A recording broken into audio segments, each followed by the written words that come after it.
जय हिंद। नमस्कार प्यारे साथियों, कैसे हैं आप सभी लोग। उम्मीद करते हैं कि आप सभी लोग अच्छे होंगे। और साथियों, आप सभी लोग की तैयारी जो है बिल्कुल अच्छी तरीके से चल रही होगी। तो साथियों, आज की इस क्लास में हम सभी लोग जो है यूपी पुलिस कांस्टेबल एग्जाम 2026 के लिए जो है साथियों टॉप ऐसे इंपोर्टेड और चुनिंदे क्वेश्चन को देखेंगे जो कि साथियों आपके 8, 9 और 10 जून के एग्जाम के लिए जो है काफी ही इंपॉर्टेंट हैं।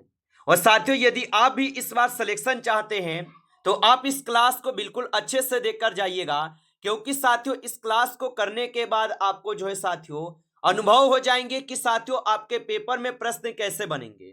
तो आप इस क्लास को बिल्कुल अच्छे से लास्ट तक देखिएगा।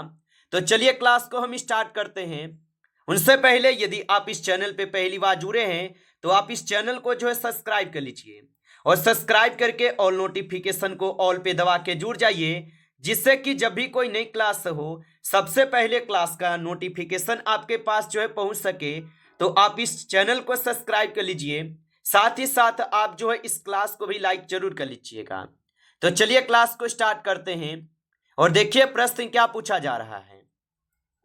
प्रश्न पूछा गया है कि गोविंद बल्लभ पंत सागर झील डैश में स्थित है। तो याद रखेंगे कि गोविंद बल्लभ पंत सागर झील जो है ये कहां पे स्थित हो जाएंगे। तो याद रखेंगे ये स्थित हो जाएंगे सोनभद्र में। ऑप्शन ए यहां पे इस क्वेश्चन का जो है सही जवाब हो जाएंगे, सोनभद्र में हो जाएंगे। चलिए अगला प्रश्न देखिएगा। प्रश्न यहां पे दिए गए कि भारत में सबसे बड़ी अंतर्देशीय खारे पानी की झील सांभर झील किस राज्य में स्थित है। तो याद रखेंगे कि भारत में सबसे बड़ी अंतर्देशीय खारे पानी की झील सांभर झील किस राज्य में स्थित है। तो ये स्थित हो जाएंगे राजस्थान में। ऑप्शन सी कीजिएगा सही जवाब, राजस्थान में स्थित हो जाएंगे।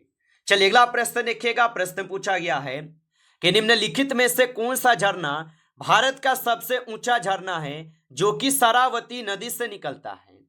चलिए बताएंगे कि निम्नलिखित में से कौन सा झरना भारत का सबसे ऊंचा झरना है जो कि शरावती नदी से निकलता है। तो यहां पे हो जाएंगे जोग झरना झरना। ऑप्शन यहां पे बी सही जवाब है, जोग झरना हो जाएंगे। आगे देखिए अगला प्रश्न यहां पे दिए गए निम्नलिखित में से कौन सा भारत में सबसे बड़ा नदी द्वीप है। चलिए बताएंगे कि निम्नलिखित में से कौन सा भारत में सबसे बड़ा नदी द्वीप है। तो आप बताएंगे माजुली द्वीप। ऑप्शन यहां पे सही जवाब है, माजुली द्वीप हो जाएंगे। चलिए अगला प्रश्न यहां पे है, भारत में सैन्य सेवाओं के लिए सर्वोच्च पुरस्कार निम्नलिखित में से कौन सा है। चलिए बताएंगे। तो भारत में सैन्य सेवाओं के लिए सर्वोच्च पुरस्कार निम्नलिखित में से कौन सा है। तो यहां पे हो जाएंगे परमवीर चक्र। ऑप्शन ए सही जवाब है, परमवीर चक्र हो जाएंगे। चलिए अगला प्रश्न यहां पे है, निम्नलिखित बांधों में से कौन सा नर्मदा घाटी परियोजना में सबसे बड़ा बांध है। चलिए बताएंगे। तो निम्नलिखित बांधों में से कौन सा नर्मदा घाटी परियोजना में सबसे बड़ा बांध है। तो याद रखेंगे यहां पे सरदार सरोवर बांध हो जाएगा। ऑप्शन ए सही जवाब है, सरदार सरोवर बांध होगा। आगे देखिए अगला प्रश्न यहां पे दिए गए हैं कि सरदार सरोवर बांध किस राज्य में स्थित है। चलिए बताएंगे। तो सरदार सरोवर बांध किस राज्य में स्थित हो जाएगा। तो सरदार सरोवर बांध जो है ये हो जाएंगे आप सभी लोग का गुजरात में। ऑप्शन सी करेंगे सही जवाब, गुजरात में हो जाएंगे। चलिए अगला प्रश्न देखेंगे। प्रश्न यहां पे दिए गए निम्नलिखित में से कौन सा भारत के सभी शास्त्रीय नृत्य रूपों में सबसे पुराना है। तो निम्नलिखित में से कौन सा भारत के सभी शास्त्रीय नृत्य रूपों में सबसे पुराना है। तो यहां पे हो जाएंगे आपके भरतनाट्यम। ऑप्शन ए सही जवाब है, भरतनाट्यम होगा। आगे देखिए अगला प्रश्न यहां पे दिए गए 9th नंबर। प्रश्न क्या पूछा है कि भरतनाट्यम की उत्पत्ति किस राज्य में हुई थी। तो याद रखेंगे कि भरतनाट्यम की जो उत्पत्ति हुई ये आपके हुए थे कहां पे। तो ये तमिलनाडु में हुए थे। ऑप्शन यहां पे डी सही जवाब हो जाएंगे, तमिलनाडु में हुए थे। चलिए अगला प्रश्न देखेंगे। प्रश्न यहां पे दिए गए 11th number, sorry 10th number. ये निम्नलिखित में से कौन सी पर्वत श्रृंखला भारत में सबसे पुरानी है। तो निम्नलिखित में से कौन सी पर्वत श्रृंखला भारत में सबसे पुरानी है। तो याद रखेंगे यहां पे हो जाएंगे अरावली की पहाड़ियां। ऑप्शन यहां पे बी सही जवाब है, अरावली की पहाड़ियां होगा। चलिए अगला प्रश्न देखेंगे। प्रश्न है कि लिपु लेख दर्रा भारत के किस राज्य में स्थित है। तो याद रखेंगे कि लिपुलेख दर्रा जो है ये भारत के किस राज्य में स्थित होगा? तो ये स्थित हो जाएंगे आपके उत्तराखंड में। ऑप्शन यहां पे डी करेंगे, सही जवाब उत्तराखंड में है। चलिए अगला प्रश्न देखेंगे। प्रश्न है भारत के किस राज्य में बोमडिल्ला दर्रा स्थित है? चलिए बताएंगे। तो भारत के किस राज्य में बोमडिल्ला दर्रा स्थित है? तो ये स्थित हो जाएंगे अरुणाचल प्रदेश में। ऑप्शन आपका सी सही जवाब है। आगे देखिए अगला प्रश्न यहां पे है निम्नलिखित में से कौन सा पर्वत भारत में लद्दाख के सियाचिन क्षेत्र के पास स्थित है? चलिए बताएंगे। तो निम्नलिखित में से कौन सा पर्वत भारत में लद्दाख के सियाचिन क्षेत्र के पास स्थित है? तो यहां पे कौन से हो जाएंगे? तो केटू पर्वत आप लगाएंगे। ऑप्शन ए सही जवाब है, केटू पर्वत होगा। आगे देखिए अगला प्रश्न यहां पे है कि सोनपुर मवेशी मेला किस राज्य का एक प्रसिद्ध स्वीकृत संस्कृति कार्यक्रम है? चलिए बताएंगे। तो सोनपुर मवेशी मेला किस राज्य का एक प्रसिद्ध संस्कृति कार्यक्रम है? तो ये हो जाएंगे बिहार के। ऑप्शन यहां पे डी सही जवाब है, बिहार के होगा।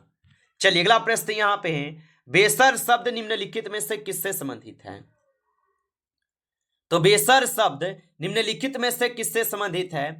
तो ये संबंधित हो जाएंगे मंदिर वास्तुकला के लिए। ऑप्शन यहां पे डी सही जवाब है, मंदिर वास्तुकला के लिए। आगे देखिए अगला प्रश्न यहां पे है हवा महल 1799 ईस्वी में महाराजा डैश द्वारा जो है बनवाया गया था। तो हवा महल जो है 1799 ईस्वी में महाराजा डैश द्वारा जो है बनवाया गया था। तो ये आपके सवाई प्रताप सिंह के द्वारा बनवाए गए थे। ऑप्शन यहां पे सी करेंगे, सही जवाब आप। चलिए अगला प्रश्न देखेंगे। प्रश्न यहां पे है उत्तर प्रदेश के किस शहर में भगवान शिव के सम्मान में कैलाश मेला जो है आयोजित किया जाता है? तो याद रखेंगे कि उत्तर प्रदेश के किस शहर में भगवान शिव के सम्मान में कैलाश मेला आयोजित किया जाता है? तो ये किए जाते हैं आगरा में। ऑप्शन यहां पे जो है ये सही जवाब हो जाएंगे, आगरा में हो जाएंगे। चलिए अगला प्रश्न देखेंगे। यहाँ पे 90 नंबर क्वेश्चन है कि उम्मेद भवन पैलेस किस शहर में स्थित है? तो उम्मेद भवन पैलेस किस शहर में स्थित हो जाएगा? तो ये आपके जोधपुर शहर में स्थित है। ऑप्शन बी कीजिएगा, सही जवाब जोधपुर शहर में। अगला प्रश्न देखेंगे। प्रश्न यहाँ पे है निम्न में से किस ऑपरेशन के अंतर्गत भारत सरकार द्वारा भारत के मेडिकल छात्रों के यूक्रेन से बाहर जो भारत लाया गया था? तो ये लाए गए थे आपके ऑपरेशन गंगा के तहत। ऑप्शन ए यहाँ पे सही जवाब है, ऑपरेशन गंगा के तहत। चलिए आगे बढ़ते हैं और अगला प्रश्न देखिएगा। प्रश्न क्या पूछा है? प्रश्न पूछा गया कि पहला वाणिज्यिक परमाणु ऊर्जा स्टेशन तारापुर किस देश की मदद से जो है स्थापित किया गया था? चलिए बताएंगे। और साथियों आप अभी तक इस क्लास को जो है लाइक नहीं किए होंगे तो आप इस क्लास को जो है एक बार लाइक कर लीजिएगा। नए जुड़े हैं आप इस चैनल पे तो चैनल को भी आप सब्सक्राइब करके ऑल नोटिफिकेशन को भी ऑल पे दबा के जुड़ जाइए, जिससे कि जब भी कोई नई क्लास हो सबसे पहले क्लास का नोटिफिकेशन जो है आपके पास पहुंच सके। तो आप इस चैनल को भी सब्सक्राइब कर लीजिएगा और आंसर लगाइए कि पहला वाणिज्यिक परमाणु ऊर्जा स्टेशन तारापुर किस देश की मदद से स्थापित किया गया था? तो ये स्थापित किए गए थे आपके यूएसए के मदद से। ऑप्शन यहाँ पे जो है सही जवाब है, यूएसए की मदद से। आगे देखिए अगला प्रश्न यहाँ पे है किस देश ने विश्व का पहला तैरता हुआ परमाणु संयंत्र विकसित किया है? तो किस देश ने विश्व का पहला तैरता हुआ परमाणु संयंत्र विकसित किया है? तो याद रखेंगे यहाँ पे रूस हो जाएंगे। ऑप्शन सी सही जवाब है, रूस हो जाएंगे। चलिए अगला प्रश्न देखेंगे। प्रश्न है कि भारत में सबसे बड़ा परमाणु ऊर्जा संयंत्र कहाँ स्थित है? तो भारत में सबसे बड़ा परमाणु ऊर्जा संयंत्र जो है यह स्थित कहाँ पे होगा? तो यह तमिलनाडु में स्थित है। ऑप्शन सी करेंगे, सही जवाब तमिलनाडु में स्थित है। चलिए अगला प्रश्न देखेंगे कि कलपक्कम परमाणु ऊर्जा संयंत्र डैश में स्थित है? तो कलपक्कम परमाणु ऊर्जा संयंत्र जो है ये स्थित हो जाएंगे आपके तमिलनाडु में। ऑप्शन डी करेंगे, सही जवाब आप कि तमिलनाडु में हो जाएंगे। चलिए अगला प्रश्न देखेंगे। प्रश्न है भारत में कौन सा परमाणु ऊर्जा स्टेशन पूरी तरह से स्वदेशी रूप से बनाया गया है?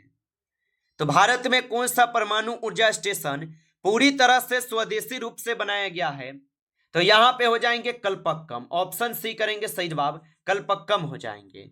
चलिए अगला प्रश्न देखेंगे। प्रश्न यहां पे 26 नंबर है कि काकरा पार परमाणु ऊर्जा स्टेशन डैश में स्थित है? तो काकरापार परमाणु ऊर्जा स्टेशन जो है ये स्थित हो जाएंगे गुजरात में। ऑप्शन सी सही जवाब है, गुजरात में स्थित है। चलिए अगला प्रश्न देखेंगे। प्रश्न है भारत में सबसे बड़ा परमाणु ऊर्जा केंद्र कौन सा है? चलिए बताएंगे। तो भारत में सबसे बड़ा परमाणु ऊर्जा केंद्र जो है कौन सा होगा? तो यहां पे इस क्वेश्चन का सही जवाब ऑप्शन सी होगा, कुंडनकुलम। ऑप्शन यहां पे सी सही जवाब है, कुंडनकुलम हो जाएंगे। अगला प्रश्न देखेंगे। प्रश्न यहां पे है कि कुंडनकुलम परमाणु ऊर्जा संयंत्र डैश में स्थित है। तो कुंडनकुलम परमाणु ऊर्जा संयंत्र जो है ये स्थित हो जाएंगे आपके तमिलनाडु में। ऑप्शन यहां पे डी सही जवाब है, तमिलनाडु में होगा। आगे देखिए अगला प्रश्न यहां पे है कि ताडोबा टाइगर रिजर्व किस राज्य में स्थित है? तो याद रखेंगे आप कि ताडोबा टाइगर रिजर्व जो है ये स्थित हो जाएंगे आपके महाराष्ट्र में। ऑप्शन यहां पे सी सही जवाब है, महाराष्ट्र में होगा। आगे देखिए अगला प्रश्न यहां पे है बांधवगढ़ टाइगर रिजर्व निम्नलिखित में से किस राज्य में स्थित है? तो बांधवगढ़ टाइगर रिजर्व निम्नलिखित में से किस राज्य में स्थित है? तो ये स्थित हो जाएंगे मध्य प्रदेश में। ऑप्शन यहां पे सी सही जवाब है, मध्य प्रदेश में। चलिए अगला प्रश्न देखेंगे। प्रश्न है निम्नलिखित में से कौन सा बाघ अभ्यारण्य मध्य प्रदेश राज्य में स्थित है? तो निम्नलिखित में से कौन सा बाघ अभ्यारण्य मध्य प्रदेश राज्य में स्थित है? तो याद रखेंगे यहां पे इस क्वेश्चन का सही जवाब ऑप्शन ए है, संजय दुबरी हो जाएगा। ऑप्शन ए सही जवाब है। चलिए अगला प्रश्न यहां पे है पन्ना और पेंच टाइगर रिजर्व किस राज्य में स्थित है?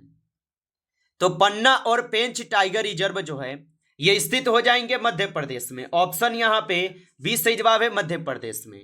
आगे देखिए अगला प्रश्न यहां पे है कन्हा टाइगर रिजर्व डैश में स्थित है? तो कन्हा टाइगर रिजर्व जो है ये स्थित हो जाएंगे मध्य प्रदेश में। ऑप्शन सी करेंगे सही जवाब, मध्य प्रदेश में स्थित हो जाएंगे। चलिए अगला प्रश्न यहां पे है कि सतपुरा टाइगर रिजर्व किस राज्य में स्थित है? चलिए बताएंगे। तो सतपुरा टाइगर रिजर्व किस राज्य में स्थित है? तो सतपुरा टाइगर रिजर्व जो है ये स्थित हो जाएंगे आपके मध्य प्रदेश में। ऑप्शन यहां पे बी सही जवाब है, मध्य प्रदेश में हो जाएंगे। नमस्कार साथियों, इस क्लास में जो है आपके टॉप 35 क्वेश्चन थे जो काफी इंपॉर्टेंट क्वेश्चन थे। साथियों यदि आपको क्लास अच्छा लगा हो तो आप इस क्लास को लाइक कर लेंगे। नए जुड़े हैं आप इस चैनल पे तो चैनल को भी सब्सक्राइब करके ऑल नोटिफिकेशन को भी ऑल पे दबा के जुड़ जाइए, जिससे कि जब भी कोई नई क्लास हो सबसे पहले क्लास का नोटिफिकेशन आपके पास जो है पहुंच सके। तो आप इस चैनल को सब्सक्राइब कर लीजिएगा। चलिए फिर मिलते हैं आपसे एक नेक्स्ट टॉपिक के साथ नेक्स्ट क्लास में। तब तक के लिए जय हिंद, जय भारत।